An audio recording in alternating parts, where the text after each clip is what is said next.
Okay, there are multiple equations for these graphs, but I am treating this as the cycle, so we're looking at just this part, just so that we can all kind of be on the same page here. So I'm going to look at these two. For here, there's a few things that are happening. This is my normal graph that goes like this. It clearly has been moved, shifted over. It's also been shifted down, and it's also been flipped over. So the flipping is the negative. It does seem to have a high and low of just 1. So this is one value, and this is up 1 and down 1, so it's just normal. Again, after it's been flipped, it was shifted to the left pi, which means we have to do opposite. This is x minus h. And then it also, this is our normal, and it also got shifted down, -1.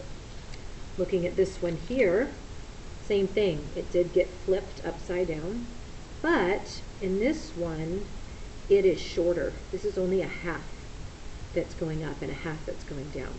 So again, it's flipped upside down first. It is a half, but then it has been shifted over pi over 2 in the negative direction. So remember, we go to opposite there. And it's also been shifted up. Now here's where it's been shifted up, this nice little line here, that it's going back and forth in between ones.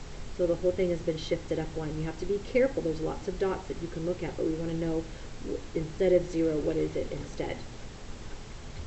So we're looking at this one here, and we're trying to figure out who's right.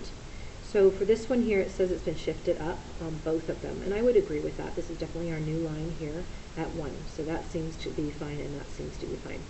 This one here says that I took my normal graph like this, and I shifted it to the right pi over 2.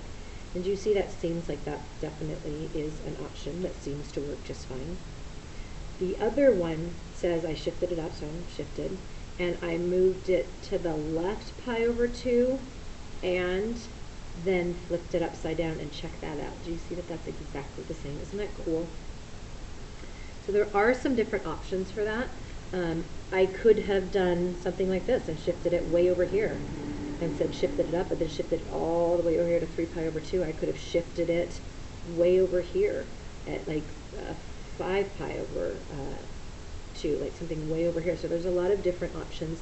Kind of any one of these spots has a different shifting. They all move up, so that's a thing. And then if you only shift part of the way, you need to flip it to make it work. But if you've shifted a whole cycle, then you can kind of make it match up again. So we're good to go on that. Let's look at our last one with the same exact thought process in mind, writing two different equations. So first of all, it's not been shifted up or down. So we're going to have just plus 0, like nothing happens. So I'm just going to erase that. The next part is clearly this is now up 2 and down 2. So it's definitely 2 in terms of that. The next component is this is what it is supposed to be here, and obviously that's been shifted. So if I do this one, it's been shifted pi over 2, but it moved to the left, so I'm going to say that it's to the right. But another option would be, like, maybe I want to shift it to the right. Remember, opposite. So shift it to the right and then flip it upside down. So -2 sign would also work. So what happens is you end up getting shifting that can happen, and then also plus and minus light. It's kind of a little combination of those.